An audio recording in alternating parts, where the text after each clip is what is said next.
Masechet Pesahim, daf 44. Today is very famous sugya called the sugya of Mishrat, all about mixtures. Anyone who studies for Semicha, all the laws of Isur ve'eter and Basar Chalav mixtures and pots and taste, the basic principles all come from this sugya. So people, will spend many weeks and months on this. We'll just get a taste of the main ideas.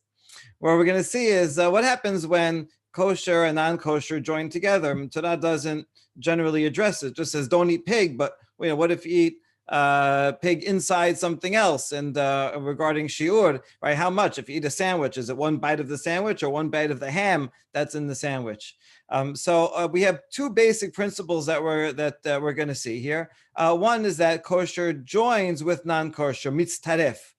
So that even the kosher part of it, since it's mixed together, will join together with the non-kosher to make a shiur, to make a kezyit, for which one will be liable. We'll see that's true in Nazir, and according to Zeiri, also in menahot and regarding chametz.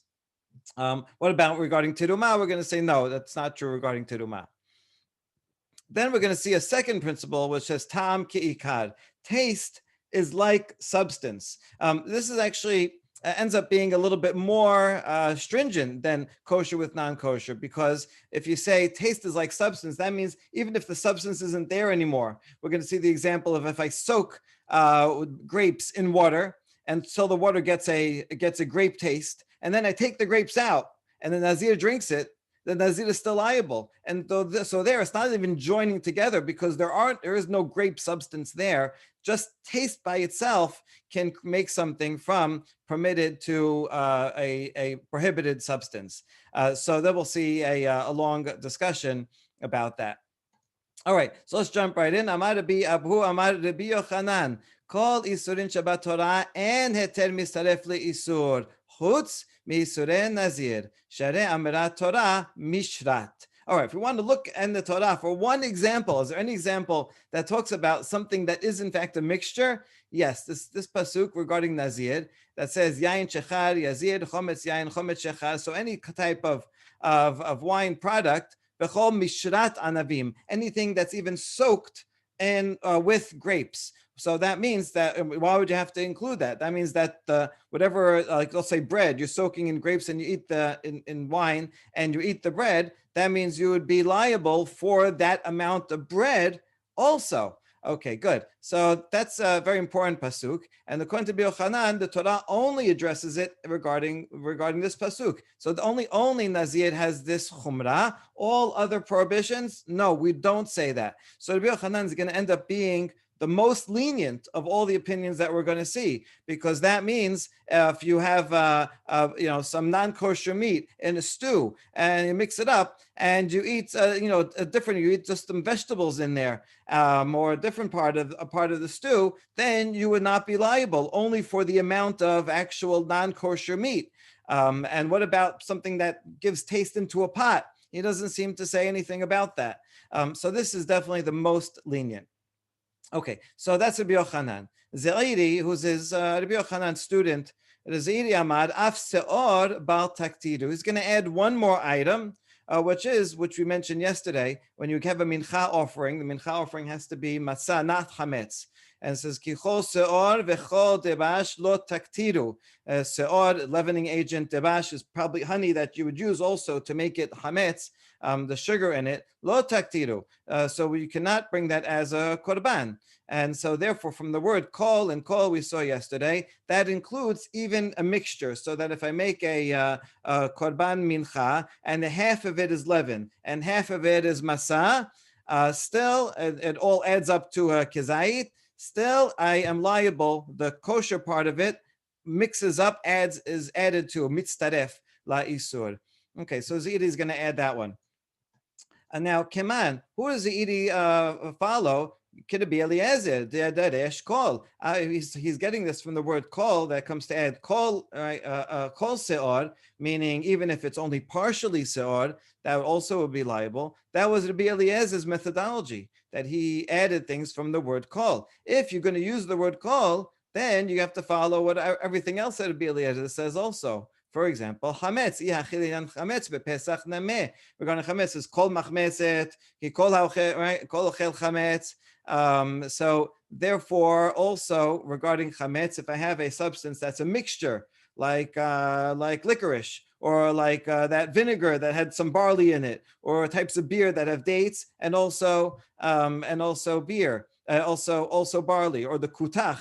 All these things that are a mixture. If I have a kezyit of the mixture, even though inside is only half chametz, I would still be liable to lashes according to the Eliezer, and so Zeiri should agree to that. Okay, so in fact, in hachinameh, yes, Zeiri does agree to that. He said also about a seor about taktir. He only gave this example, not the chametz example, even though he does agree with the chametz example. Why did he mention the menahot example only? La pukem de Abaye. He wanted to show that he disagrees with Abaye's opinion. What did he say? Damar yesh haktara lepachot mi kezyit. Kamash malan haktara lav lepachot mi kezyit. Abaye's opinion was regarding mincha offerings that are offered on the mizbeach, even if it's less than the kezyit, even if it's just a small amount of hametz, one would be liable. Right? There are some things that even less than a shiur.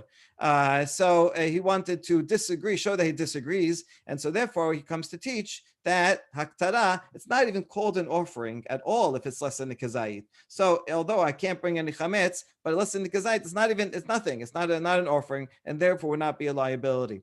So Abaye is actually more machmir here. Even the tiniest bit, you would be chayav. According to Zeiri, he says if you have some chametz and some matzah and mixed together makes up a kezyit, then one would be liable. Okay, good. So we can go to the outline here, right? We said this idea of mitztaref, kosher joins with non-kosher. Yohanan said applies only to Nazir. That's the pasuk explicitly. Zeiri says he's going to learn from the word kol, so that's going to add menahot. He's also going to add chametz. Now we're going to wonder. Wait, just a quick question. Mm-hmm. All this is talking about, like, it's not. How does this compare to 1 in 60? So this is saying where it's not batel. So it's like. That they're not talking about batel here. This is that's going to be more relevant to the next one, which is ta'am ki ikad. And in that case, if it gives taste, then it's like it's actually there. So if it doesn't give taste, then it's not actually there. In this principle, it's not about taste; it's about substance. So if I want to make up, let's say I have 99% of a kezyit of chametz, and then a little bit more that's chametz, or the other way around, right? So then it's not about taste; it's just about substance. Do I have a kezyit? Even if it's just a small amount that's putting me over the edge, so that would add to it. Right, but all this is considered in a case where you're saying that it's significant. It's not batel. Right. Oh, so you're asking, what if it's a tiny amount of chametz and then it's mixed all? Let's take mishrat, right? If I have a lot of bread, a 99% of a kezyit of bread, and I dip it in wine, and then gets just a tiny bit of wine, 1 drop of wine, and I eat that. And so little wine, like I could barely not even taste it. Would it be Yohanan say liable? I suppose he would, because it says kosher joins with non-kosher. I know he doesn't give. He doesn't say it's about taste. So it's not clear. It's a good question. I don't think that's clarified, but it's possible that it would not matter because it's not about taste. Okay, good. So Rav Dimi in the later generation was repeating what we just said. Amar le Abaye, that Rav Dimi, and Abaye tells him, really, is that true what you said? According to the Yohanan, all except for Nazir, right? All other prohibitions do not join together. I have a question from Terumah. Hamikpa shel terumah v'hashum v'hashemen shel chulin. I have some porridge that was made of grain, and that grain is terumah. But the Kohen wants it to be tasty. So he adds some garlic and some oil. That's chulin. That's permitted, right? The Kohen is allowed to eat the terumah. He's allowed to eat the chulin. He mixes it all together. Now he's ready to eat, but his friend comes along who's a tivul yom. And so a tivul yom is like a sheni. If he touches the terumah, he makes the terumah tameh. But the chulin, he does not make tameh. But he touches now, one part of this bowl. Nagat tivul yom b'miksatan. pasal et kulan. By touching even one section of the porridge, all of it becomes prohibited. All becomes tameh because it's terumah teme'ah. Because the most of it is terumah, the grain, the main part of it. So touching one part, that spreads and touches the whole thing because that's the main part of it. Most of it is in fact grain. What about the opposite case? If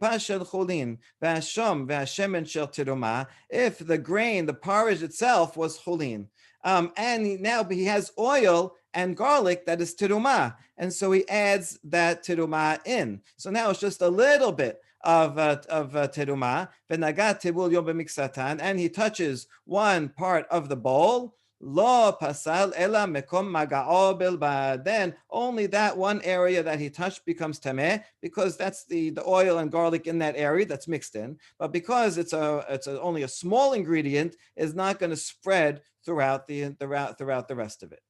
Okay, now that was the Mishnah. We discussed that Mishnah, and here's what we had said. Why would you even say that area that you touch becomes tameh? How about lelehu tebalin berov? This is really actually addressing Sam's question, right? That oil and garlic, it got mixed up, and it's batel berov. So now I have most of it is chulin, only a little bit is terumah. Then this guy touches it, so we should say the whole thing is like it's chulin. Forget about the terumah; it's not so significant. See, in this case, it probably does give taste. That's why it's not really about taste here. Right? You're putting the spices in. The garlic is to give taste. That's not the point. The point here is that it's not about taste. It's about the status of the whole dish. Tivul yom cannot make chulin tameh, and so this dish on a whole is chulin. So why would he even say one part of it would become tameh? Amar Rabba bar Chana matam ho'il v'zar lokeh alehen bechezayit. The reason, the way we explain that Mishnah is that if a non-kohen comes and eats one bite, one kezyit, right, of any part of it, then lokeh would get malkut. That's very interesting. Even though most of it, 98% of it is cholin, and only 2% of it is terumah, still it combines together and actually does become terumah. So here you go. Right? Right? So doesn't this prove that we have another case? You only said Nazir, and then Naziri added chametz and mincha. But look, here's a case of terumah, and we do apply the principle of heter mistaref leisur. Just a little bit of oil makes that a kezyit of eating the porridge prohibited. We're not talking here about the one that got tameh from Tavul Yom. We're talking about all the time terumah, right? Talking about this case of Tavul Yom. This is the commentary on the Mishnah. No, but the last case could be even if it's not the Tavul Yom, it's regular mixture that has a drop of terumah, then you get lokeh, right? Yeah, right. Because a non-kohen ate it. Right. That's right. Right. Okay. Okay. Lo, my kezyit, ika kezyit, b'chidei achilat peras. Oh, no, you misinterpreted it. We didn't mean that if he eats only a kezyit of the porridge mixture. We meant he eats enough of it that within one meal, right, within the time that it takes to eat one meal, which is a peras means half of a loaf. That would be considered one meal, anywhere between 2 and 9 minutes, let's say 9 minutes. If you eat enough of the porridge, that you would have a terumah's worth of oil and garlic that's mixed in there, right? If all the actual terumah that you eat during that session adds up to a kezyit, then you would be liable. But according to that, it does not, in fact, the heter does not mistaref leisur. You're not liable for the grain part of it, that part of what you're eating itself, and that's what the Mishnah meant. And that's what Rabba bar Chana meant, right? Since you eat it for kezyit, it didn't mean the kezyit of the whole. It meant the kezyit of the actual oil and garlic parts. Okay, so we don't have a proof. But hold on, Abaye's gonna try again. You just said that you're gonna get malkut for this. So you're considering that if you eat enough kezyit within this time span of eating a peras, that would be a deoraita prohibition? Yes, I do think it's a deoraita prohibition, right? And even though you're not eating a whole kezyit, you're eating it within the mixture. Yes, it's still deoraita. bekutach habavli. Wait a second. If that's true, then remember yesterday we talked about the kutach, and over there, Rabbi Eliezer was the one that says if you eat a kezyit of the kutach, you'd get malkut. And Rabbanan said, no, you don't. But why would Rabbanan say, no, you don't? If in fact the person ate a kezyit of kutach, peras, he ate a kezyit of the bread in the kutach, right? Then they would also be liable. Now there is still a difference between them. Rabbi Eliezer says if you eat a kezyit of kutach just by itself, the whole mixture, you're liable. According to Rabbanan, only if you eat the amount of chametz within the kutach, you have to eat a whole peras of kutach. In order to do that, you would be liable. Okay, so there's difference in how much you'd have to eat, but essentially, Rabbanan would agree that you could get malkut for eating kutach if you eat that much. And yesterday we didn't say that. Yesterday we said there was a fundamental difference. Rabbi Eliezer says you get it's a lav with malkut, and Rabbanan say you never get malkut for such a mixture. So why did Rabbanan have this fundamental disagreement? If in fact Rabbanan should have somewhat agreed that there is a possibility of punishment for eating a mixture. That's the question Abaye asked Rav Dimi. Rav Dimi turns the question back to him. Okay, so what do you think is the reason? So you think that heter does join up. It seems according to Abaye, he does apply heter misaref leisur across the board. And so according to you, right, sof sof, amay pelige Rabbanan ale de Rabbi Eliezer bekutach habavli. So if the permitted part is joining in with the prohibited part, and everyone agrees to that, then you tell me, what do you think? Why? I didn't make up the baraita before. Rabbanan say you don't get malkut. So if you think the Rabbanan do think that it joins up, why do you think that the Rabbanan disagree with Rabbi Eliezer? Ela hanach lekutach habavli. Rather, they agreed to leave kutach out of the picture. It's not a good example because you can't eat that much kutach. First of all, it's just crumbs of chametz that are mixed in, and so it doesn't. Even if you eat a whole peras of it, you wouldn't get a kezyit of chametz.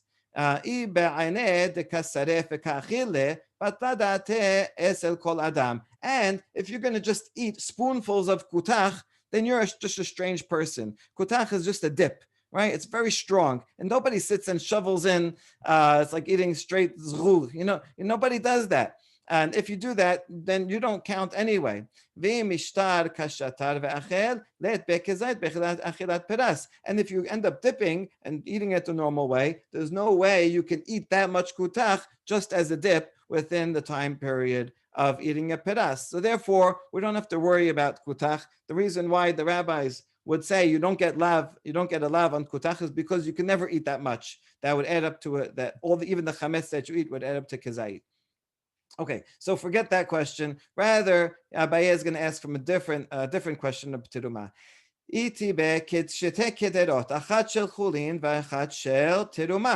All right, I have two pots. One's chulin, one's terumah. And I have two mortars, two little bowls of spices. One of them is chulin, and one of them is terumah. One of the spice bowls fell into one pot, and the other into the other pot, and I don't know which one is which. Mutarin, we say it is permitted. We assume that terumah fell into terumah and chulin fell into chulin, and therefore a non-kohen can go and eat the chulin one. We just assume that. I guess there's a chazakah that this was permitted from beforehand, and so we assume that chazakah continues. All right, that's what the baraita said. Now let's analyze it.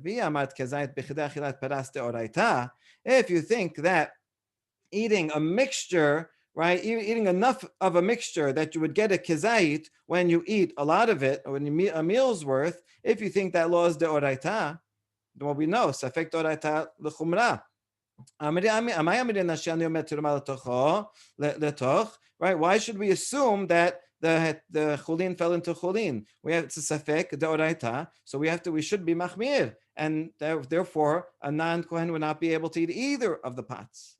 Amaleh hanach l'trumat tablin derabanan. Oh, no, this is not a good example either, because what are these spices made out of? These are mint leaves and other plants.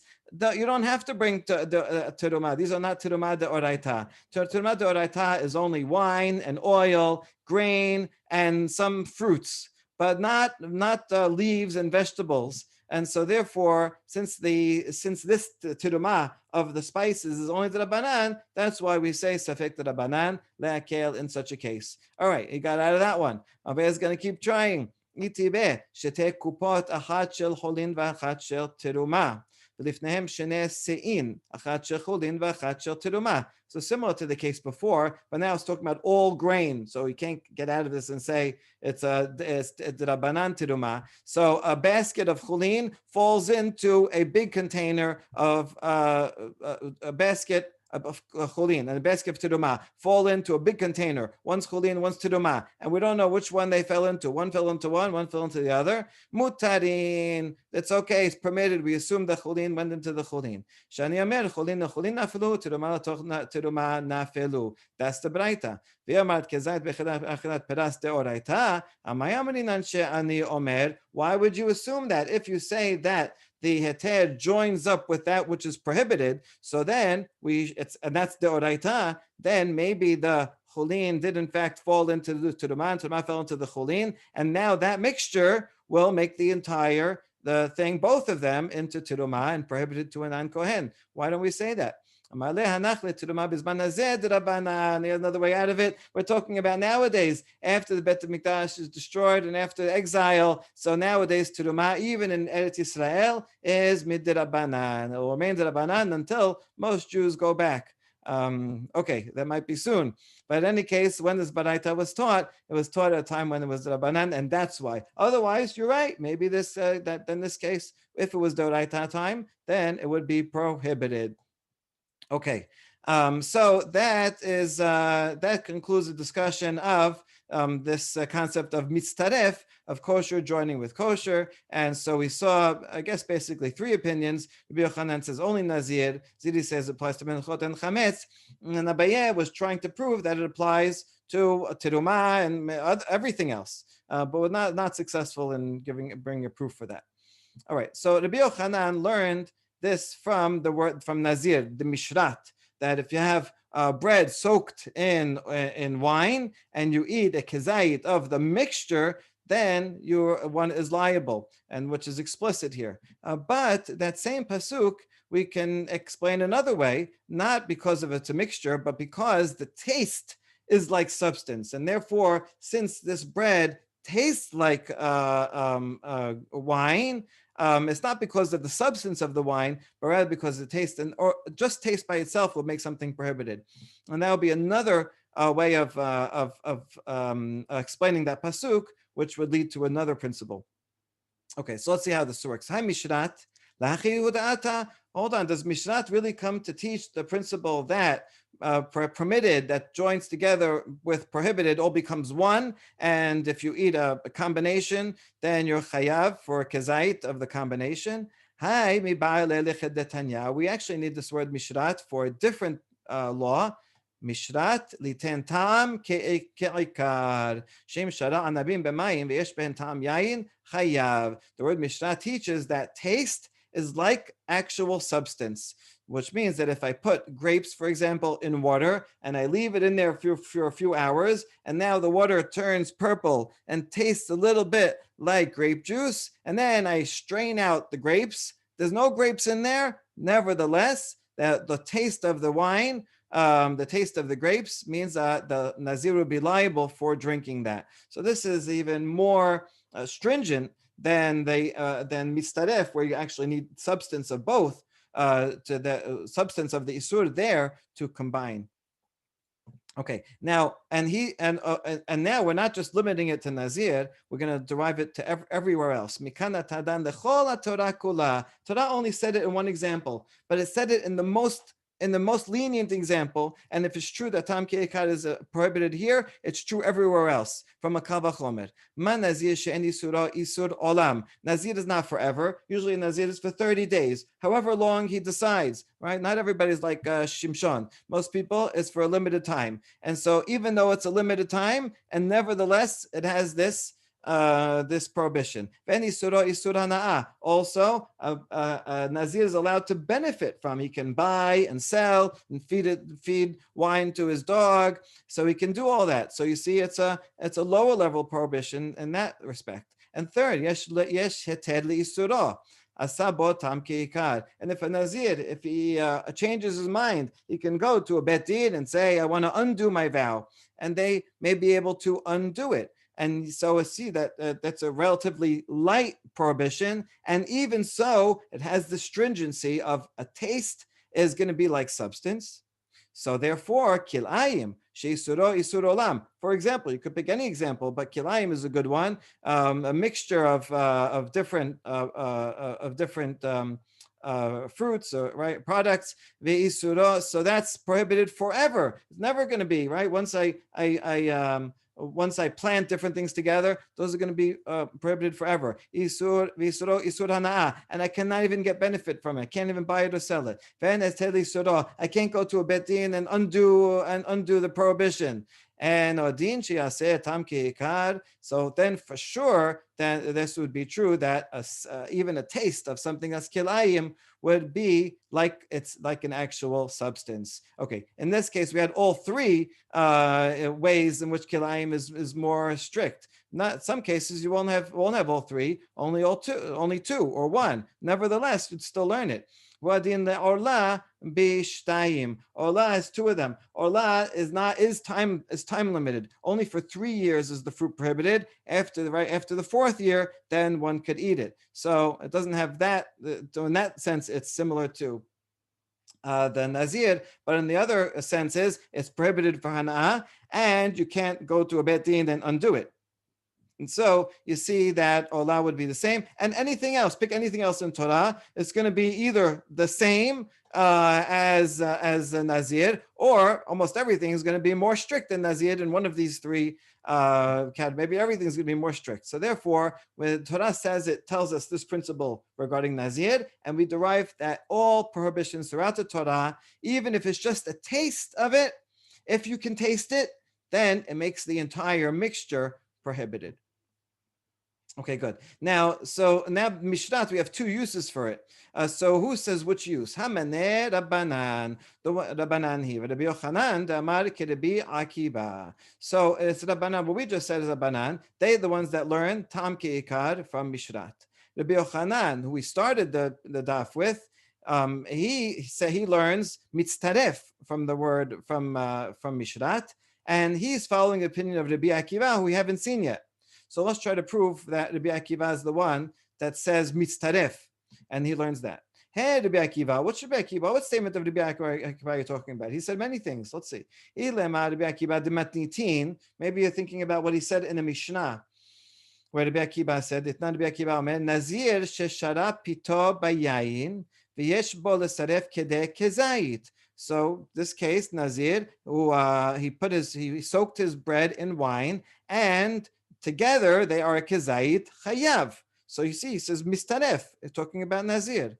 Mimai demipat umiyayin dilma miyayin lechudeh. Hold on, that's not necessarily a proof. How do you know that it's a kezyit together of the bread also and the wine? Maybe it means that it's soaked up just enough wine to be a kezyit, and that's how he got the wine. That's how he absorbed the wine. All right, not a straightforward, but a possible reading of the Mishnah. Anyway, no absolute proof from this Mishnah that the Akiva said this. Wait a second, that doesn't make sense. If it's just wine, then what are you teaching us? Obviously, if he just has a kezyit of wine, then it's going to be prohibited. No, he needs to teach us, even though it's mixed up with something else. You might have thought, straight wine, if he has a kezyit, Nazir is chayav. If he has wine that is already absorbed and mixed up with another substance that's permitted, like bread, I might have thought now a ta'arovet becomes okay. No, he has to teach us that the mixture the kezyit within the mixture is still prohibited, but it has to have a kezyit of wine. Okay, so we can't learn that it's mistaref, that the bread itself joins up to make a kezyit just from that. So Ella Rabbi Akiva de Baraita. You must have had in mind Rabbi Akiva in a Baraita de Tanya Rabbi Akiva Omer Nazir sheshara pito bayayin v'achal kezyit mipat umiyayin chayav. It's almost the exact same words of the Mishnah. In the same case that you put the bread in the wine, but here you ate a kezyit of bread and wine. So that's clearly that the kezyit is both together. Okay, very good. So now we see that Rabbi Akiva, so we have Tam Ki'ikad. What is the source? According to Rabbanan, the source of Tam Ki'ikad is from Mishrat, from Nazir. This disagrees with Rabbi Yohanan, because Rabbi Yohanan learned that Mistaref comes from Nazir. Mistaref comes from Nazir. That's a different principle. So, and Rabbi Yohanan agrees with Rabbi Akiva in that sense. So Rabbi Yohanan and Rabbi Akiva learn Mitztaref from Nazir. The rest of the Banan learn Tam Ki'ikad from Nazir. Very good. However, we're assuming now that Rabbi Akiva agrees with this principle also of Tam Ki'ikad. But since he already used the word Mishrat for Mistaref, the question is, from where is he going to derive Tam Ki'ikad, right? So that's the question that's going to lead us into two cases of meat and milk and Gentile pots. We're looking for a source for Tam Ki'ikad. Rabbanan used the source of Mishrat, but now we need another source because Rabbi Akiva used that source for something else. So how does Rabbi Akiva know that taste is like actual substance? Rabbi Akiva, Tam Ki'ikad minale. You can learn it from meat and milk. Just a regular case of meat and milk. What happens? Milk falls into meat and gets absorbed into it. Now it gets absorbed, you can't see it anymore. There's no substance of milk there anymore. It got joined in, right? So it's not mitztaref, it's only ta'am. Nevertheless, once it joins in, the mixture of the meat and milk is prohibited. So there you go. Rabbi Akiva could learn it from there. Okay. But Rabbanan, now we turn the question back. Rabbanan, why do you need the pasuk from Mishrat to learn it from Nazir? Why don't you agree with Rabbi Akiva and learn it from here? Rabbi say no. Basar b'chalav, we agree with you. This is a case of taste going in, but this is a chidush. This is a novel law that's different from all other laws. So it cannot be a model from a prototype from which we can learn everything else. Nazir can be because it's so lenient in three ways. So that can be a derivative for all others, but not basar b'chalav. That's chidush. Wait, my chidush. What's so interesting, novel about basar b'chalav?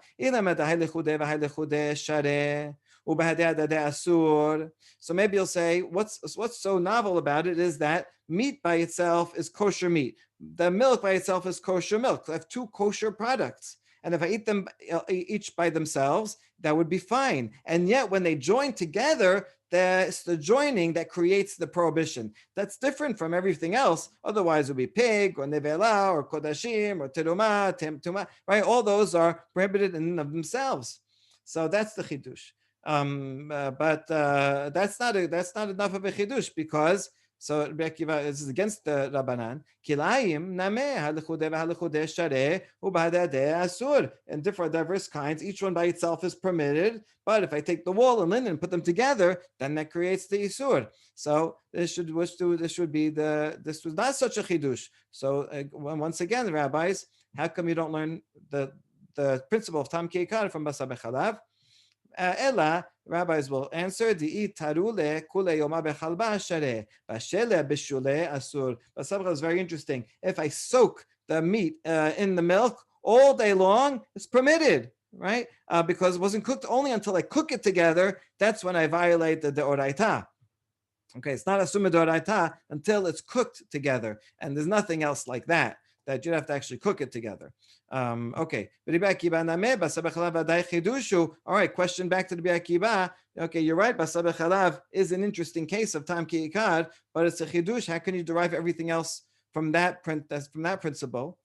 So forget that. Forget basar b'chalav. it's too much of a novelty. We need another place to learn. From Gi'ole Goyim. Gi'ole Goyim means the pots that you got from a non-Jew, he used it for non-kosher. So a pot in which pig was cooked, and this is when the Bnei Israel fought Midian and they took all their stuff. They had to kosher all the pots and everything. So what are you worried about there? Gi'ole Goyim lav ta'ama be'alma'u ve'asur achanameh lashena. Right. So if you cooked a pig in a pot, and then you wash the pot, so there's no more pig left, right? It's totally clean, and yet it's still prohibited because there's taste of the pig that got absorbed into the walls. There's no actual pieces of pig in there, right? It's only taste, and yet it's prohibited. So this can be the principle from which we will learn that in all other cases, even if there's no substance at all, the taste by itself prohibits. Okay, fine. So that would be Rabbi Akiva's source. Now turn back to the rabbis. Rabbis, why did you learn from the Mishrat of Nazir, that Tam Ki Ikad? Why don't you learn from here? This is also a novel law, has a certain novelty that you couldn't apply to any other case.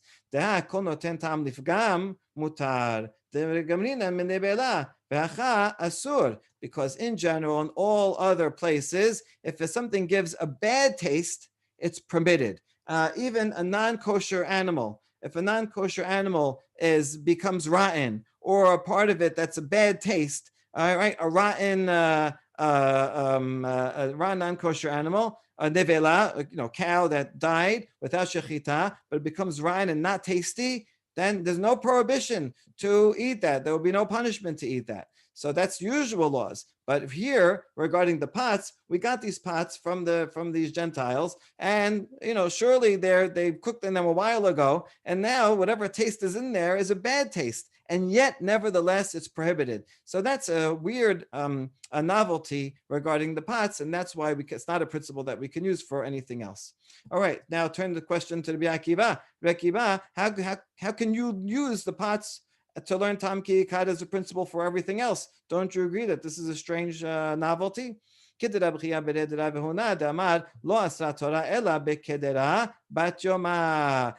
he says, in fact, if it's within 1 day old, was used within the past 24 hours, then it gives good taste. And that's what I was talking about. It's not giving a bad taste, it's giving a good taste. And that's the case where you have to go and kosher the pot. So I don't think that this is a novelty. This is like all the other things. So according to this, if in fact it was an old pot, then you're right. It would be noten tam nifkam, and it would be okay. But I'm learning it from the recently used pots. Okay, Rabbanan, you can do that too. Rabbanan say no, even if you used it just an hour ago, already it's not that the taste is going to detract. It might be a mostly good taste, but it's a little bit of a bad taste. You'd rather not have it. So it's not a very bad taste, but even a little bit bad taste, and that therefore it still is a novelty. And so that concludes this part of the discussion, that everyone agrees with the principle of Tam Ki Ikad. The sages learn it from Mishrat as a deriving principle to all other places. The back can learn it from Gentile Pots. That's only taste in there, and that's in the Torah. Both of these are good examples of taste that's in the Torah, and yet they had to go and kosher these pots, even if they just used them an hour ago, and they still gave good taste. And so therefore that's a principle for all others. And so we end up with is these two basic principles that actually overlap, but each one has a stringency that the other doesn't, right? For taste like substance, even if there's just taste and no substance, the whole thing is still prohibited. Whereas kosher joins with kosher, you need some substance of actual non-kosher. However, on the other hand, taste is only going to be prohibited if it gives a good taste. If it gives a bad taste, then it's okay. And not unlike kosher joins with non-kosher, if you have substance of something non-kosher, no matter how it tastes, is going to join in. And so these are two very, very, very important principles in all the laws of Basar B'Chalav and Isur Ve'eter. Baruch Adonai L'olam, Amen ve'Amen.